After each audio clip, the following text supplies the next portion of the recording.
Gilbert, obviously, we love when there's drama as Latinos. We love the drama. We love give me the tea. Give me the tea.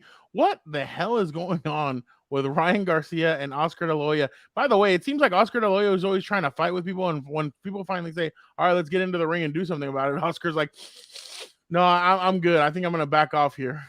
Yeah, let me go see the surgeon to update my abs My there. six pack. Yeah, Yeah. exactly.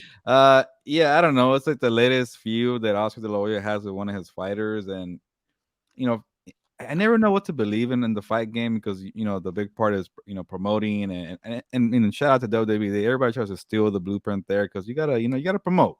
And I'm like, okay, this is a way to kind of get Ryan Garcia in the headlines after a loss. He's trying to promote the fight against Rolly Romero.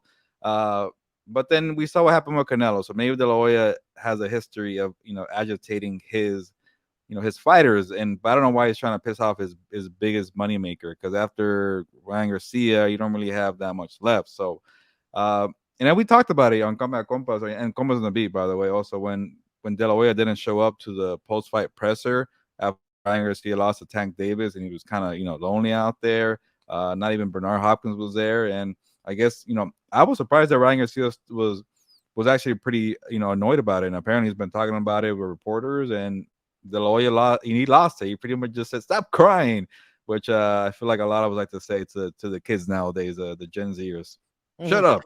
You, But you, it'd be yeah. a better approach, right? Yeah, well, one, two. I mean, you have to think about it. Like, this is the first time the kid's lost. He doesn't know what this feels like, and he's sitting up there. There's nobody with him, and he's like, "Well, what the?" You know how they say that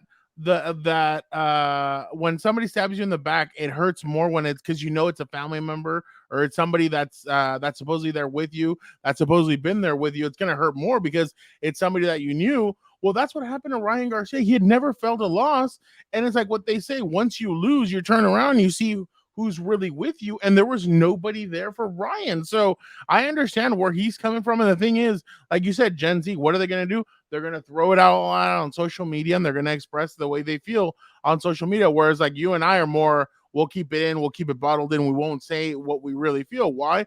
We don't want to show, you don't want to show weaknesses to your opponent.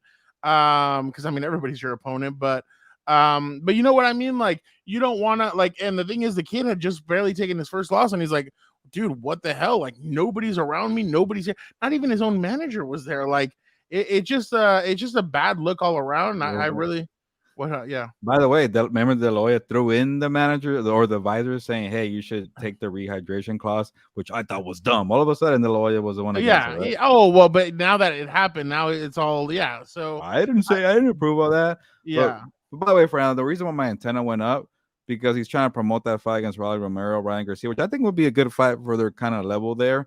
But De La Hoya took a picture of Rolly Romero, and that also agitated Ryan Garcia, saying, "Hey, I'm trying to fight this dude, but you're over there being friendly with my opponents." And I think he's trying to sign him, Rolly Romero. I think last time I checked, he's with Mayweather Promotions, might be a free agent now. And when you don't really have a good deep stable, you're trying to recruit as often as De La Hoya does. But when you're losing guys, you're annoying people.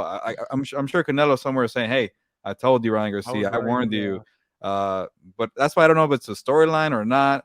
But judging this guy's track record and how things have gone at Golden Boy, I don't know. But that fight, by the way, Fernando, Roy Romero, Ryan Garcia, it'll be interesting. The promotion will be Jake Paul like. It'll be a lot of chaos.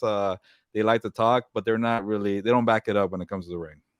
I mean, and it's just sad to see what's going on because I mean, Ryan's not a bad kid. I mean, we've had him on. He was pretty cool. Yeah. He thanked us for talking to him, and I think it was an early I think it was an early interview, and he's like, "Hey, thank you guys so much for waking up and talking to me and everything." And after, like, obviously you'll laugh, but he was like, "Hey, God bless you guys. Thank you guys so much for interviewing me and all that." And I was like, "Oh, okay." Like yeah, there's two different people. Obviously, there's Ryan, and then there's King Garcia, King Rye, whatever the hell you want to call them. There's two different personalities, and that's what it is.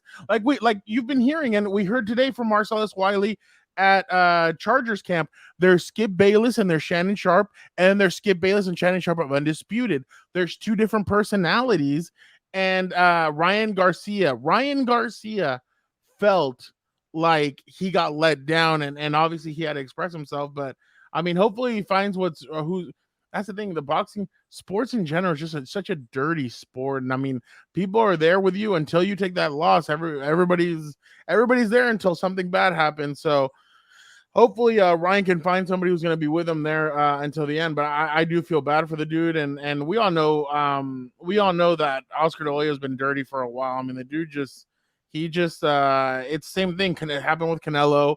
Now it's happening with Ryan. It's happened with a lot of his different fighters. Gervonta, is he still a free agent?